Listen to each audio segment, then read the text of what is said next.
last draft was not necessarily good or bad, but more high risk, high reward kind of style. Yep. If the Elise succeeds in the early game with a couple of ganks, we're praising it. We're saying what a great pick. Anyway, it is not first pick Rakan.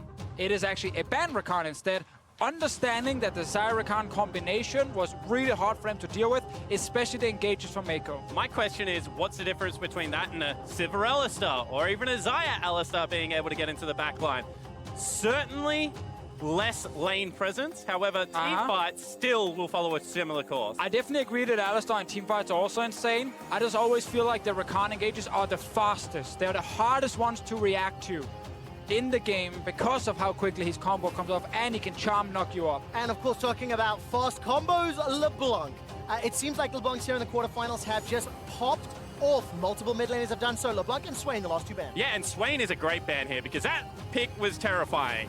Swain is great at one item, is a good laner, and then actually ramps up as attributes more AP, more tankiness, and I think that that is a read from EDG that Bwipo Swain is too damn strong. We got 3 new bans in this one. Swain banned instead of the Sivir from EDG, so Fnatic can grab that for Reckless. And then on the side of Fnatic, they didn't ban Taliyah and Kai'Sa. Kai'Sa is now locked in already by iBoy. It is his preferred champion. Could go Alistar with it. That is the golden combination that most teams are looking for a fairly safe laning and then great team fighting. Yeah, and it's the diversity of the lane, right? You can stand on top of the Kai'Sa, you can headbutt people away, you can pulverize aggressive support picks, and then in the late game team fights, you go aggressive, Kai'Sa can follow up. That double edge, that being able to play on both sides of the matchup. Now, do we get Xayah or do we get Sivir coming in? I think Sivir is very risky against Alistar because he can always combo you. He will break the spell shield with his headbutt and then knock you up right after, so it could block that pick from Reckless. The other choice for me would be Tristana and not the Ezreal. Lucian also on the board here. We've seen how well Sneaky played that in the first best of 3 of the day.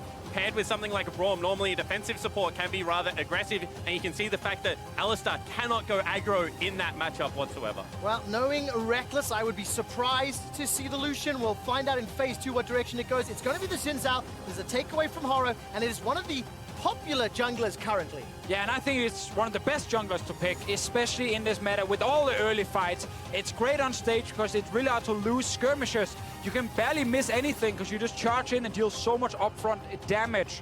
So it's a good pick, and one Brox has showed up on already. And I think now, if they do go Galio, which they will, they must ban Camille on the side of Fnatic, in my opinion. We've seen how willing EDG is to fight. We've seen the ability to do it at such a quick turnaround. That would be a dangerous combo. Also Nocturne. Like Nocturne, Galio, Alistar, that's too much. You cannot deal with that properly. Definitely want to see that banned away. You get your Camille already. Let's see if I get my Nocturne as well. Because the one thing I will say is, once again, if Fnatic are in a gambling mood to Fischio, if they think this time it's going to land on red, you land it up and you just trust that Broxah is the better early game jungler and he's going to get more done before 6. Because there is a huge window right now that you play around with Nocturne. If he gets there uncontested, it will be danger, but you also alleviate some pressure from the lanes. Well, let's find out what the last ban from Fnatic will be. Ornn is denied from Bwipo. One of his very impactful picks. He's definitely showed up this tournament already. Taliyah still open and available as well. Now that Nocturne's off the table, Haro has played that this tournament already. We'll see which direction he's going to go. And I think we might see a Sion pick here, because this would allow a beefy front line. When you're playing Kai'Sa, you only need 1 carry comp. And I think that that is a direction where EDG then just set up the front line and say, Reckless, you're going to have to play a hyper carry and go toe-to-toe in lane. We do get Lee Sin right here. Broxah is obviously the guy who showed up big time on this champion in groups, but he valued the Xin Zhao early on his side, and Haro will try and match him now. And I think showed up big time is actually an understatement. Broxah had a performance on Lee Sin where if you were watching that, you go away, you buy the champion, you buy the skin, and you become a lifetime Lee Sin player because he put on a clinic. Oh, we get the Sivir. We mentioned it as an option, but again, it is very hard to play against Alistar. He's able to combo towards you. You don't have a dash to get out of it. Fnatic right now have a lot of physical damage as well on their side. Of course, Irelia will bring in some magic damage as well, but Cho'Gath top lane would then also be a bit... Oh, is this Victor? Top or mid? We don't know yet. Where would you like to see it? I guess the last pick here for Ray will be the final signal. In what direction would you like to see it go? And I think that against Galio, it would have a fairly neutral lane, so I think they've actually covered both bases here. in saying that, once again, if you get something like a Kled, it is a fairly aggressive lane for Haro to play towards. We can definitely assume that in the last couple of days, some of the scrims between the teams, Victor has been featured quite a bit. Keen showed it earlier today twice against Aatrox. Now it is picked by Fnatic. It looks like a Shen top lane on the other side. In this case here, if you do put Victor top, it's a lane he can definitely push in over and over. All right, so Victor into melee tops. That is a good matchup. It's part of the reason we think that the champion works very well. Edward Gaming have gone for that sort of single carry style composition. 2.5 tanks and Lee Sin for setup, and it's all going to be about iBoy. If he can be unlocked, EDG are going to have a lot of team fight later. And I want to see how they navigate this 2v2 top lane. Because if you've got Scout at level 6 being able to push out, being able to roam up there, as well as a Lee Sin Shen, that is a very hard 2v2, I think, for Xin Zhao to be a good participant in, just because of the Spirit's Refuge. So pressure right now on Broxah to continue his form. Yeah, but also pressure on Fnatic's bot lane. Because with the Shen top, with the Galio mid, they're really telling me on the side of EDG, it's the classic LPL style from them, it's go bot lane. And as I keep saying it, but this Sivir cannot defend herself against an Alistar. Well, let's see what Reckless can do. He's currently 2-0 on Sivir. He's currently unkilled on Sivir. And he's going up against iBoy's Kai'Sa, which he has played 7 times since play-ins, only lost 1 single game. Fnatic are down 0-1, and this was one of the pre-tournament frames. This was the best in the West. This is the team that everybody was looking at now that KT and RNG were eliminated to win the whole thing. And this is the game where you earn that praise. This is where you prove your quality after being smashed in game 1, that you can bounce back, you will not have broken mental, and you'll live up to the expectations.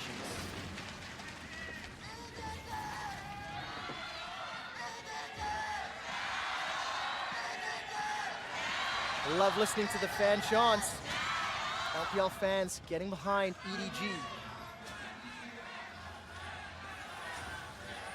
A little bit less excitement for the Fnatic, but it is building.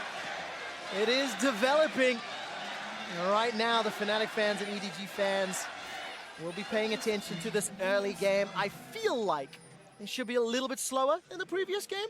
And that might... Well, level 1, you might get some action right here as they're moving in, forcing iBoy out for now. We actually had Whipple bot side with the Victor, but looking at Fnatic's composition, it's not the Ezreal from last time, but still the Sivir Braum is normally considered a very passive, safe lane where you can push, but you don't necessarily look for a lot of early game kills. For Broxah, instead, around mid lane is where we might see a lot of action. Well, so much for my shenanigans. We're definitely going to get action around mid now. 1 minute, 5 seconds, Scout's already down a flash. Yeah, absolutely, and bone plating broken as well. See whether he can be aggressive at all in this lane, because one of the things about Aurelia is her level 2 and level 3 all-ins become pretty potent. However, without Ignite this time, having to run the cleanse, you would think that would be a safer laning phase. Not going to be the case without Flash. Capsa, yeah, taking the safe choice. After going 0-5 in the last game, really rough start, was super aggressive in his early laning phase and got punished for it multiple times. And that is sometimes what we get from Caps, a little bit like with Scout last year, where your highs are fantastic and everyone will praise you for them, but your lows, 0-5 Aurelia.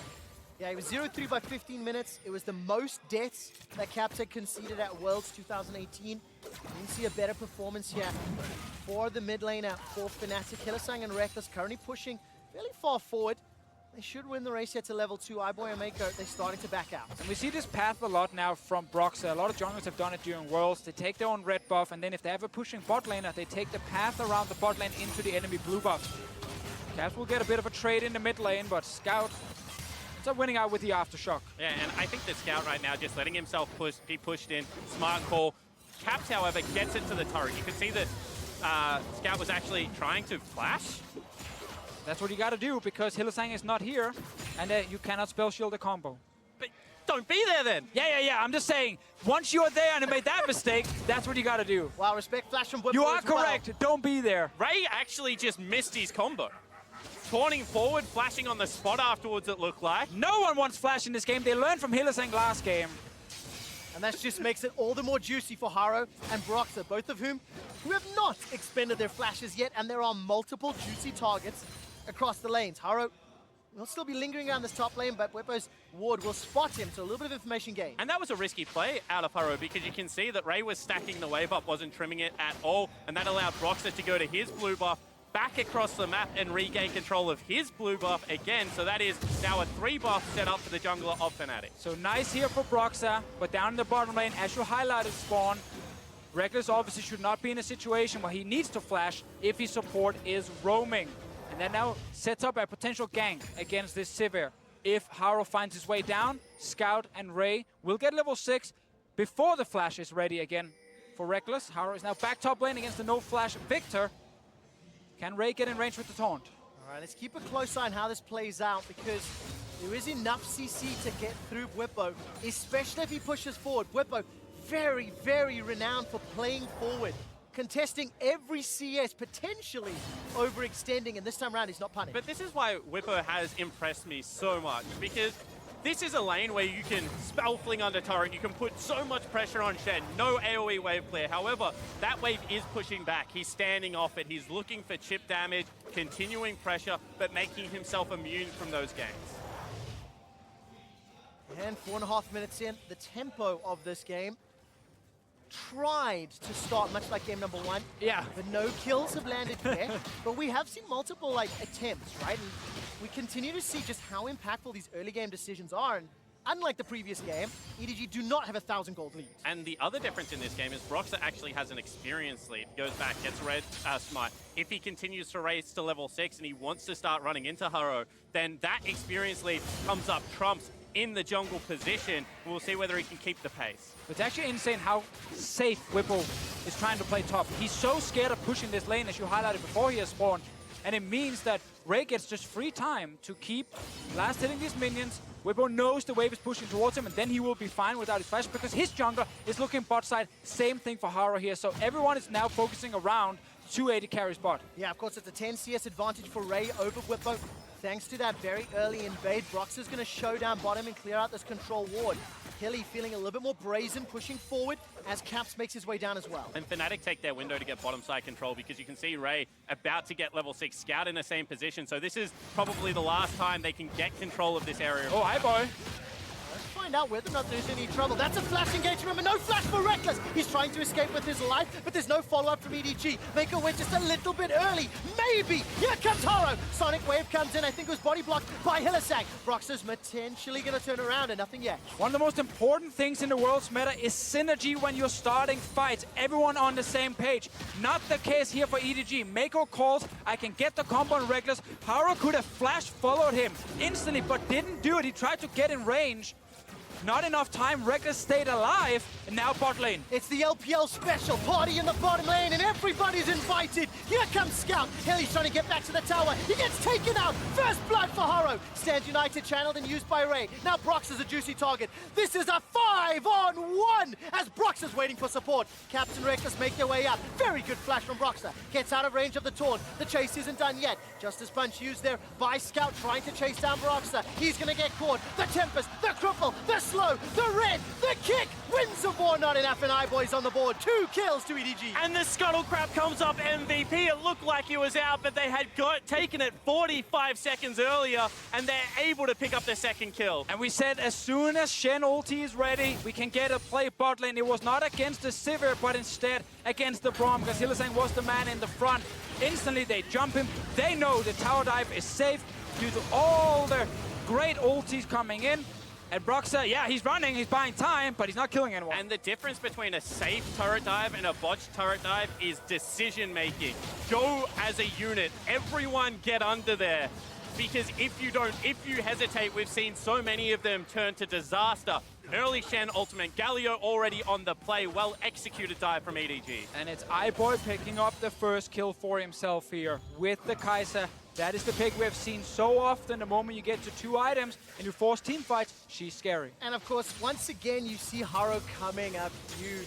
Second game in a row, early game impact is felt. It's the reason that he's starting over Clearlove, and it's the reason that EDG have another advantage. We caught a glimpse there of Broxah, sorry, Caps, I misspoke, making his way to the top lane. Ultimate is available for Irelia, but they don't want to go for the dive, and it just fizzles. And Spirit Refuge still available, just means that Aurelia getting underneath that, as well as Galio ultimate, if they want to get up into the top lane. They even have a teleport. I mean, just so many tools at that stage of the game to repel. Yeah, and that's where Fnatic now are kind of stuck in a rough situation where they need to decide, where do we focus our attention with Broxton? Bot lane is really difficult with the Sivir Braum, but there is a chance against no flash on Mako. But then you again have to respect Shen ulti, Galio ulti, all these tools to come in and stop you. And going mid seems like the more obvious answer when you have Irelia, but that's Cleanse Irelia, and Scout is already building Ninja Tabi. So it's actually very difficult for Fnatic to find a lane to snowball in the early game. Well, there is one advantage for Fnatic. They are keeping close gold-wise. Some CS advantages for top and middle, mean it's touching distance, but EDG have got the first Infernal, and they're the ones making the first moves. Yeah, I'm glad you mentioned the top lane though, because that is the lane where Fnatic will get further and further ahead, but not through ganks necessarily, just perma pushing by Whippo, and eventually he takes down the turret. Will take some time. EDG will have enough time to actually pull off another play bot lane with the Shen. But that's kind of thing for Fnatic at the moment. They're kind of waiting for lanes to win on their own. And I think the problem is, and we've hit on it so much, is that in the 1v1 versus the 2v2, advantages top lane mean that you get ahead in a side lane, you continue your split push. Everyone else has to play so controlled. Well, against Kai'Sa Alistar, that job is incredibly difficult. If they open up the map, they can continue to force fights. All right, Reckless has flash available. Hylissang does not. Reckless throws down the ult, and Hilly may be conceding his life. Throws up the vault door, and the minion wave will die shortly, but he's just looking to buy some time. No access to the ultimate. Very good sonic wave there from Haro.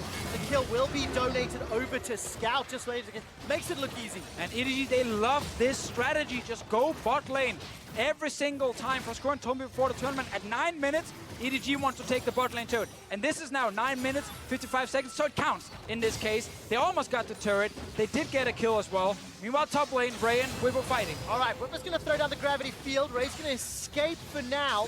Whippo was taunted under the tower, so he takes a shot to the face. If this fight continues, Scout can join. That's a flash in from Ray. Defensive from Whippo. And Ray fancies his shots with that Spectre's Cowl. Yeah, now potentially mid lane as well. Let's take a look. Where is Haro? The taunt's going to land on the Caps. Caps has got Cleanse and Flash. Throws down the Cleanse. Tries to turn it around, but that's the shorter cooldown summoner spell. Yeah, Sonic Wave there, actually, taunt. Okay, Chaos Storm is available for Whippo. He may need to use it. Siphon Power Shield will help a little bit. There's the ultimate going to start ticking away. Ray is going to win this 1v1. Whippo's running for his life. Siphon Power buys some time. Not enough, and Ray gets a solo. What do you do when your one winning lane is now losing? While you win other lanes, Stand United into Taunt, into Galio ultimate. Caps is the target, and can he get anything? The flawless duet stun turns it around. Caps with the outplay. In the end, it's an outplay from Caps that gets Fnatic a little bit back in this game, but before that, Ray, the guy who TP'd down bottom lane, fell behind in CS, solo kills the last pick, Victor from Fnatic. See what happens now, another fight. All right, a little bit of an engage here as Mako does get the pulverize down. Hylissang has now joined the fray, access to the ultimate. Scout is the target. He's taken down by Hilly. Caps is trying to escape and no further action. And we know, when Fnatic are behind, they send Hylissang and Broxah to the mid lane, and they try and get some kills for Caps. They got him an assist here. He picked up a kill himself before. And it is still a huge gold lead for the mid laner, because you can see he's up 30 CS, he got the kill. This is the top lane. Already Ray had forced the flash out. Whippo didn't go back to base, even though the lane was pushing into him, and this allowed Ray to just continually fight. He knows he's tanky enough to take all the damage and the minions hitting him, but Caps in that mid lane, after Scout roamed to bot lane the second time, Caps got a lot of farm, got a level advantage as well. And this fight, it actually looked like they were going to get him, but Haro didn't actually manage to connect his Q, and in the end, Caps had enough HP to kill Ray. It felt like that's the first Sonic Wave that Haro's not found, and just before we went into the replay spawn, you were talking about the CS differences. Plus 40 for Reckless, plus 20 for Whippo, and it's minus 10 in the bottom lane. Sorry, it's plus 40 for Caps, not Reckless, I misspoke there. But because of those CS numbers, because of the kills, Fnatic are in fact up 700 gold, and there might be a trade of towers. Ray may lose his, Fnatic may lose theirs. And this is what happens when you play so heavily towards one side of the map. At a certain point, they do get enough items to fight back in other areas. You can see that is going to be potentially mid lane. All right, Hara's going to be using the Dragon's Rage. for safety. Caps, no flash available. He's not going to be able to chase further. It is pretty funny though. The first time EDG try and ulti towards mid lane, they lose 2 kills. Yes. He very much spells it out. Go bot lane, that's where you're strong right now. Ray also feels good in the 1v1 at the moment. They'll take a bit of damage on the way out. Has Tiamat as well now to match the push a bit from Whippo. His turret is low, so Fnatic knows if the Shen ulti's away, Whippo can stay top and take turret. So you always get something there. Problem is, how much do you lose bot side? Because this turret down behind Reckless and Hillsang is very low already. And I think EDG can just hold waves for a minute. Wait for it to be a turret as well as an Infernal Dragon. Stack up another couple of those objectives. Potential dive mid lane. All right, there goes the ultimate out of Irelia. Here comes Broxah as well. Scout with a pretty good taunt right underneath. Throws out the ultimate of himself, and eventually Scout goes down. Captain Broxah took a very long time. The cost is the bottom turret as Harrow shows up, and Tower First Blood bonus goes to EDG. But it's once again, go mid lane for Fnatic. Get this Irelia further and further ahead. Scout roaming away from the lane was big for Caps himself in the 1v1. And now, with some help, he's picked up a kill and 2 assists. Okay, I'm starting to feel the tension building in this game. As we're getting close to 15 minutes, and Fnatic will even the towers. Let's look for the next 10 minutes. Which team composition is going to have more tools to make plays from the 15 to 25 minute mark?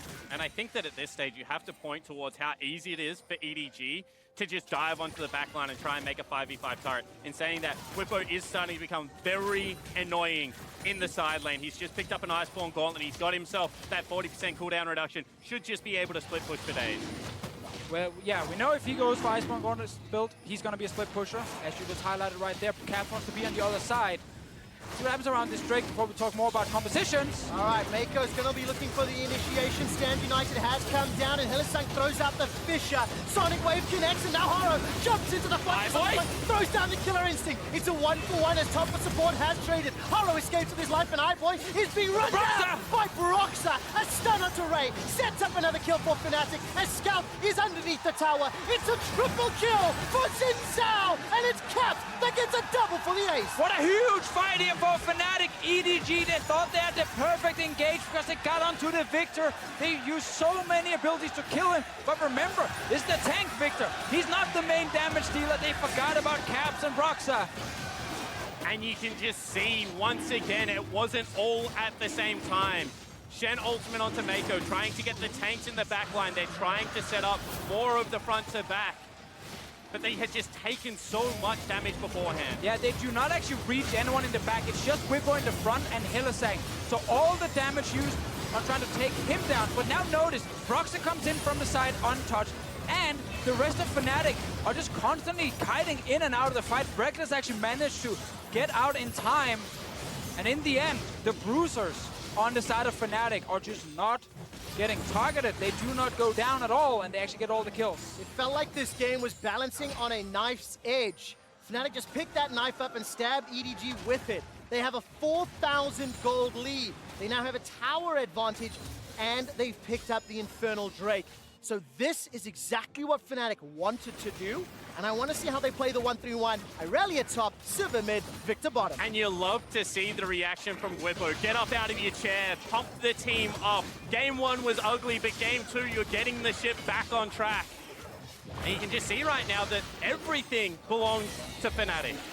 But the crazy thing is, if you go back 5 minutes, EDG had all the tools. They were even in mid, and they were winning bot because of all the globals and the Alistar. They were going to get a bot lane turret, then swap Kai'Sa Alistar to the top side, do exactly the same kind of play. Ray even gets a solo kill against the Victor, but that's when things suddenly start going towards Fnatic, and especially towards Caps. He picks up that 1 kill in the mid lane where he gets the Shen ulti as well, and the Galio ulti.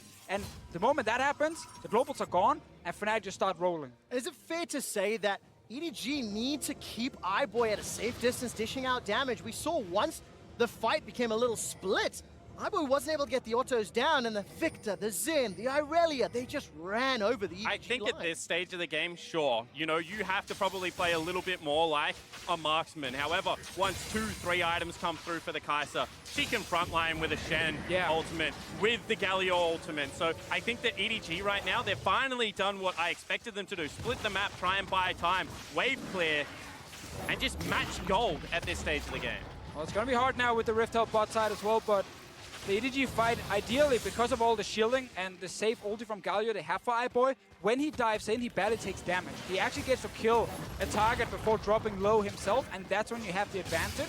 You can't really one-shot Caps easily, or Broxy, so it's Whippo or Reckless, ideally. But again, we gotta remember, is this tanky Victor?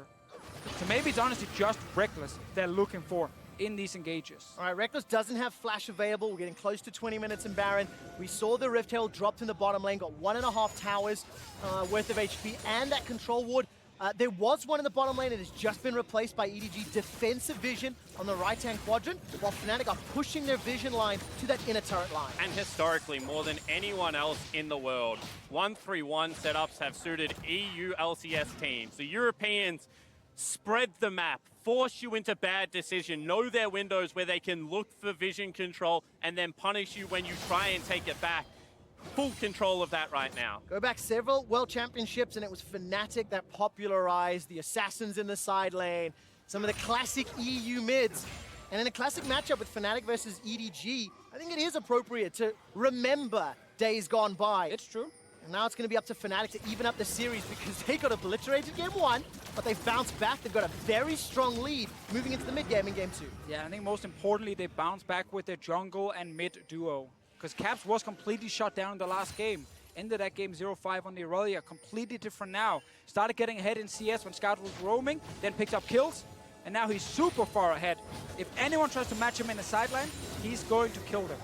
In saying that, the easiest way to break a 1-3-1 is to just be able to punch through the center. Level 11 has been achieved from Scout. Level 12 already for Ray. As soon as they have that flash available, they can look to just regroup up and try and regain control. Gotta be a little careful, because on the flip side, Whippo, level 13, Caps level 13, advantages to Fnatic. They've got experience, they've got map control for now. Look at the mini-map. Caps is pushing top. There's support for Whippo and bottom, and the 4th tower of the game falls in favor of Fnatic. And the thing about 1-3-1 is it's not like you don't get windows for plays. It's just that they take so much more if you don't execute on the plays, and you're under high pressure to be able to do so. So you look, they look top lane, they try and get some control. Instead, Fnatic able to take down that bottom turret. One more play on the bottom side of the map, Whippo's in your base. And in a full 5 versus 5, if you chase for kills, you normally don't lose anything because all the 5 members from the other team are right in front of you. In a 1-3-1, if you chase for kills, you're most likely losing a turret on in-him somewhere else on the map. Well, there we go. That's the divisive nature, decisions and cost of repercussions. By the way, look at the goal difference at 20. EDG were up 8,000 in the previous game. They were down 5,000 this time around.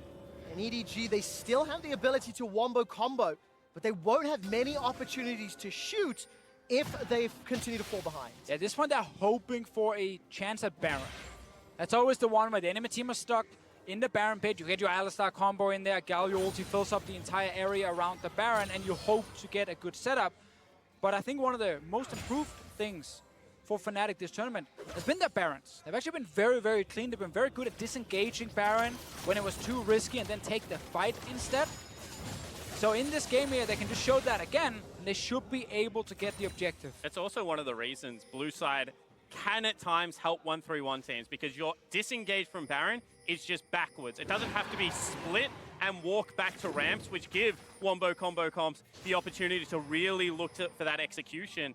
I also think that, you know, you're an item away from wanting the full 5v5. Sure, you've got the 2 items on your marksman. Actually, they go. All right, Reckless actually starts this one off as Broxer goes all the way in, throws down the ultimate. iBoy jumps over the wall to safety, leads Mako to his doom. Whippo and Hilisaga trying to set up more kills. There's a defensive push. Mako goes down, and Fnatic, they chuck a lot of EDG. They just get the one. If Fnatic, they know here the wombo combo only really works if it's EDG starting the fight and reaching the backline on Fnatic's team composition here, but that's not happening when you're the one jumping them. All right, Baron gets started off as Whippo is going to get surrounded by 3 members of EDG. Dragon's Rage actually helps Whippo out. Haro gets taken down and flashes for safety. The Q shield keeps Whippo alive. Now Ray looking to jump in the pit. There's no smite available. Vanguard's edge gets Caps a rampage. He takes down iBoy. Now Ray gets knocked up by the Baron to enter kills, and Fnatic are considering another kill. Caps is looking for a little bit more. Oh. The BM recall,